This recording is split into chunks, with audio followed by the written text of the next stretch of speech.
Hi friends, இன்னைக்கு நம்ம bakery ஸ்டைல்ல Black Forest 5 layer கேக் எப்படி பண்றதுன்னு பார்க்க போறோம். ரொம்ப சூப்பரா செம்ம டேஸ்டா இருக்கும். இந்த கேக் மட்டும் நம்ம பர்த்டேக்கு செஞ்சு வீட்ல கட் பண்ணோம் அப்படினா நம்மளோட குட்டீஸ் கிட்ஸ் நம்ம வீட்ல இருக்கவங்க எல்லாரும் ரொம்ப இன்ட்ரஸ்டா சூப்பரா விரும்பி சாப்பிடுவாங்க. அவ்ளோ சூப்பரான ஒரு கேக் இது.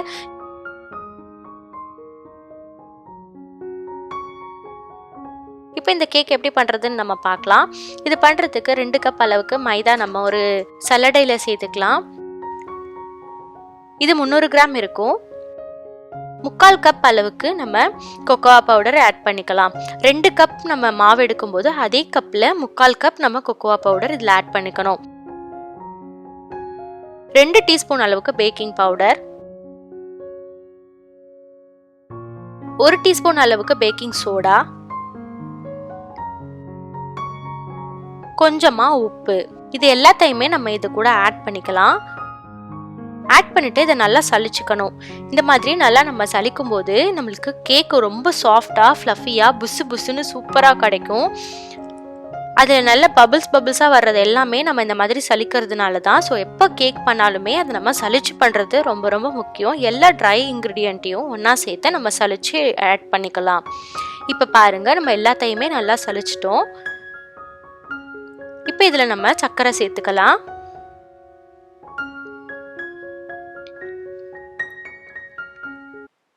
இந்த மாவு பொருள் எல்லாத்தையுமே ஃபர்ஸ்ட் நல்லா மிக்ஸ் பண்ணிட்டு அதுக்கப்புறம் நம்ம சர்க்கரை ஆட் பண்ணிக்கலாம்.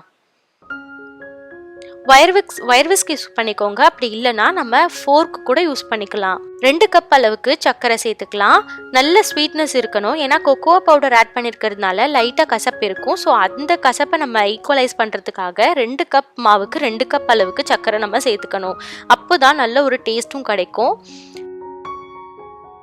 இதில் நம்ம 3 முட்டை மஞ்சக்கருவோடு சேர்த்து ஆட் பண்ணிக்கலாம். அதுக்கு கூட 1 கப் அளவுக்கு நல்லா காய்ச்சி ஆற வச்சுனா பால் இதில் ஆட் பண்ணிக்கலாம்.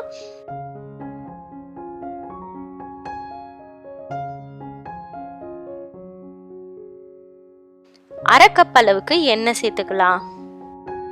எல்லாத்தையுமே நம்ம இதில் சேர்த்துட்டு நல்லா இந்த மாதிரி வயர் விஸ்க் இல்லை ஃபோர்க் வச்சு நல்லா மிக்ஸ் பண்ணிக்கலாம்.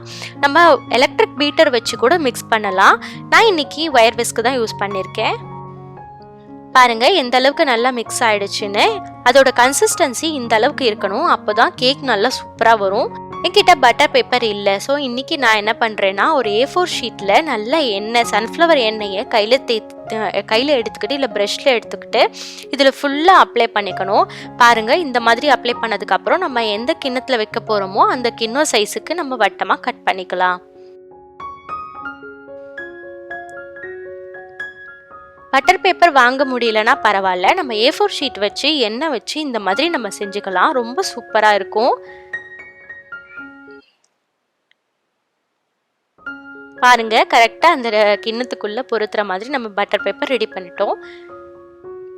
இதுக்கு மேலே நம்ம கேக் ரெடி பண்ணி வச்சிருக்க அந்த பேட்டர் ஆட் பண்ணிக்கலாம். நான் குக்கரில் ஒரு செட்டும் அவனில் ஒரு செட்டும் பண்ண போகிறேன்.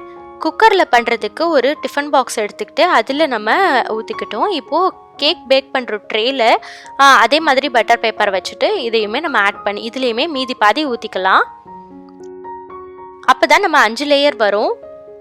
குக்கரில் வைக்கிறது டிஃபன் பாக்ஸில் வைக்கிறதுனால சின்ன வட்டமாகவும், கீழே அவனில் வைக்கிறது பெரிய ட்ரேயில் வைக்கிறதுனால பெருசாகவும் நம்மளுக்கு கிடைக்கும். இப்போது ஒரு குக்கர் அடுப்பில் வச்சுக்கலாம். அடுப்பில் வச்சுட்டு இதில் நம்ம உப்பு சேர்த்துக்கலாம். இந்த உப்பு நம்ம வேஸ்ட் ஆக போகிறது இல்லை. இதை நம்ம ஒரு பாக்ஸில் எடுத்து வச்சுக்கிட்டு நம்ம எப்போ கேக் செஞ்சாலுமே இந்த உப்பை நம்ம ரீயூஸ் பண்ணிக்கலாம். உப்பு சேர்த்துட்டு அதுக்கு மேலே ஒரு ஸ்டாண்ட் வச்சுக்கலாம். ஸ்டாண்ட் இல்லைன்னா பரவாயில்ல, ஏதாவது ஒரு கிண்ணத்தை தலைகீழ கவுத்து வச்சுக்கலாம். வச்சுட்டு இப்போ குக்கரை மூடி போட்டு அதுக்கு மேலே நம்ம வெயிட் போடுவோம் இல்லையா, அந்த வெயிட் இல்லாமல் ஒரு 15 மினிட்ஸ் நல்லா ப்ரீ ஹீட் பண்ணிக்கலாம். அடுப்பு மீடியம் ஹீட்டில் வச்சு 15 மினிட்ஸ்க்கு அப்புறம் நம்ம குக்கரை ஓப்பன் பண்ணிவிட்டு நம்ம அந்த டிஃபன் பாக்ஸை உள்ளே வச்சுக்கலாம்.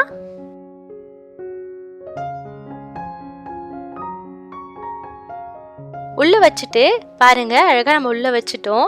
இப்போ நம்ம இதை க்ளோஸ் பண்ணிக்கலாம். மேலே குக்கர் வெயிட் போடக்கூடாது, லப்பர் இருக்கட்டும். போட்டு அப்படியே மேலே இருக்க கேக் வேகட்டும். நம்ம இப்போ அவன்லேயும் வச்சுக்கலாம். அவன்லேயும் உள்ளே வச்சுட்டு நம்ம அதை க்ளோஸ் பண்ணிக்கலாம். இப்போ ரெண்டுத்துக்கும் சேர்த்து 50 மினிட்ஸ் வச்சுருந்தோம். 50 மினிட்ஸ்க்கு அப்புறம் ரொம்ப சூப்பராக ரெடி ஆயிருக்கு. நம்ம அப்படியே எடுத்துக்கலாம். ரொம்ப சூடாக இருந்தது, அதனால நான் அப்படியே கொண்டு வந்து வச்சுட்டேன். நல்லா ஆறிடுச்சு. இப்போ நம்ம இந்த கேக்கை பாக்ஸ்லேருந்து வெளியில் எடுத்துக்கலாம். ரெண்டுமே அவனில் இருக்கிறதும் நம்ம மேலே பேனில் குக்கரில் வச்சது ரெண்டுமே எனக்கு கரெக்டாக 50 மினிட்ஸில் ரெடி ஆகிடுச்சு. இந்த மாதிரி ஓரங்கள் எடுத்து விட்டுட்டு நம்ம இதை தலைகீழ கவுத்து போட்டோம்னா நம்மளுக்கு அழகாக தட்டில் வந்துருச்சு பாருங்கள். இதுக்கு மேலே பட்டர் பேப்பர் கூட ரொம்ப அழகாக நம்மளுக்கு வந்துருச்சு. பட்டர் பேப்பரை இந்த மாதிரி லைட்டாக நம்ம கத்தி வச்சு கீறி விட்டுட்டு எடுத்தோம்னா நம்மளுக்கு ரொம்ப ஈஸியாக வரும். நம்ம இது வீட்டில் பண்ணதுன்னு இல்லை, நம்ம கடையில் வாங்கின பட்டர் பேப்பர் கூட நல்லா ஒட்டிகிட்ருக்கோம். அதை கூட நம்ம இந்த மாதிரி கீறிட்டு எடுத்துக்கணும். கேக் எவ்வளோ சூப்பராக செம்மையாக இருக்குது பாருங்கள். பார்க்கவே அவ்வளோ ஆசையாக இருக்குது. சூப்பரான கேக் ரெடியாக இருக்குது. இதே மாதிரி அவனில் வச்சதையும் நம்ம எடுத்து வச்சுக்கலாம். இப்போ மேலே குக்கரில் வச்ச கேக்கை நம்ம 2 லேயர் கட் பண்ணிக்கலாம். அது கொஞ்சம் சின்னதாக இருக்கிறதுனால அது 2 லேயருக்கு கரெக்டாக இருக்கும். கேக் சூப்பராக ரெடியாக இருக்கு. எவ்வளோ சாஃப்டாக இருக்கு பாருங்க. அடுத்தது இது அவனில் வச்சது. இது நல்ல ஹைட்டு வந்திருக்கு. ஸோ இதை நம்ம 3 லேயராக கட் பண்ணிக்கலாம்.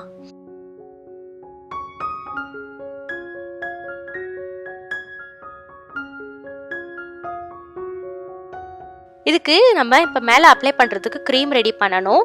இது ஃப்ரெஷ் டபுள் க்ரீம் தான் எடுத்திருக்கோம். இது 2 கப் அளவுக்கு எடுத்திருக்கோம். ஏன்னா நம்ம 5 லேயர் கேக்குக்கு அப்ளை பண்ணுறதுக்கு 2 கப் அளவுமே நம்மளுக்கு கரெக்டாக இருக்கும்.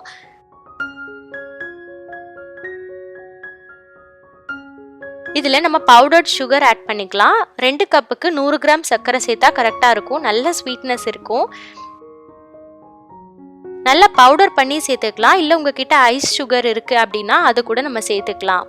கொஞ்சமாக வெனிலா எசன்ஸ் சேர்த்துக்கலாம். சேர்த்துட்டு எலக்ட்ரிக் பீட்டர் இல்லை ஒயர் விஸ்க் வச்சு நல்லா பீட் பண்ணோம் அப்படின்னா நம்மளுக்கு சூப்பரான கேக் க்ரீம் ரெடி ஆகிடும்.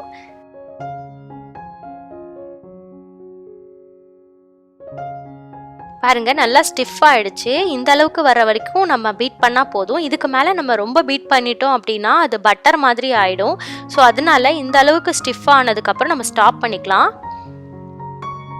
இப்போது அதுக்கு நம்ம செரி இடையில வைக்கணும். ஸோ முழுசாக இருக்கிற நம்ம கடையில் ஸ்வீட் செரி கிடைக்கும் இல்லையா, அதை வாங்கிட்டு நம்ம குட்டி குட்டியாக அதை கட் பண்ணிக்கலாம்.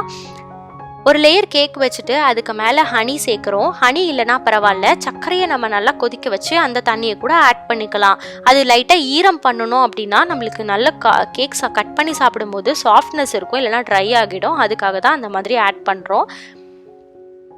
ஆட் பண்ணிவிட்டு இப்போ இதுக்கு மேலே நம்ம கேக் க்ரீம் ஆட் பண்ணிக்கலாம்.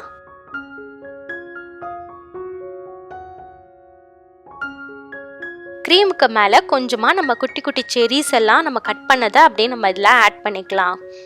நம்ம இந்த மாதிரி ஏன் ஆட் பண்ணுறோம் அப்படின்னா நம்ம கேக்கை கட் பண்ணி சாப்பிடும்போது நம்மளுக்கு உள்ள குட்டி குட்டியாக செரிஸ் கிடைக்கும்போது ரொம்ப டேஸ்ட்டாக இருக்கும் சாப்பிட்றதுக்கு. நம்ம பேக்கரியிலலாம் வாங்கி சாப்பிடும்போது இடையில குட்டி குட்டியாக கேக்ஸு ஃப்ரூட்ஸ்லாம் கிடைக்கும். சாப்பிடும்போது ரொம்ப ஆசையாக இருக்கும். அதுக்காக தான் நம்ம இடையிலையும் சேர்த்துக்கிறோம். இப்போ அதுக்கு மேலே ஒரு லேயர் வச்சுக்கலாம். இதே நம்ம ரிப்பீட்டாக பண்ணணும். ஒரு லேயர் கேக்கு, அதுக்கு மேலே ஒரு லேயர் ஹனி, அதுக்கு மேலே க்ரீம், அதுக்கு மேலே செரி, அதுக்கு மேலே அடுத்த லேயர், அந்த மாதிரி நம்ம ரிப்பீட்டாக எல்லா லேயர்ஸுமே ரெடி பண்ணிக்கலாம்.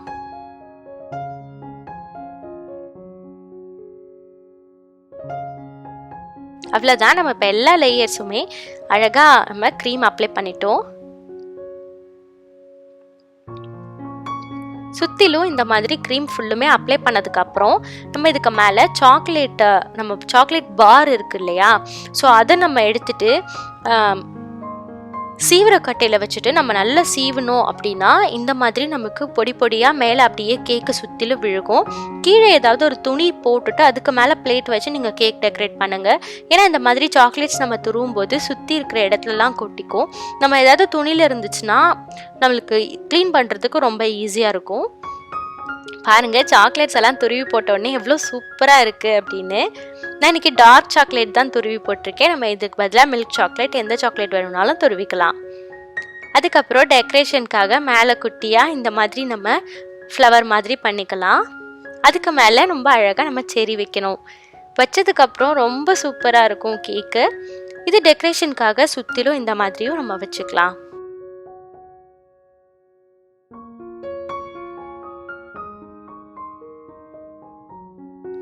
செரி வச்சதுக்கப்புறம் பார்க்குறதுக்கு எவ்வளோ அழகாக இருக்குது.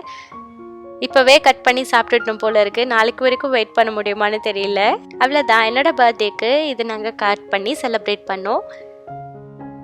தேங்க்ஸ் ஃபார் வாட்சிங். Thank you friends. Bye bye. நம்மளோட பேக் ஃபாரஸ்ட் கேக் சூப்பராக ரெடியாக இருக்குது. சாப்பிட்றதுக்கும் அவ்வளோ எம்மியாக இருக்குது. குட்டீஸ் எல்லாம் ரொம்ப விரும்பி சாப்பிட்டாங்க.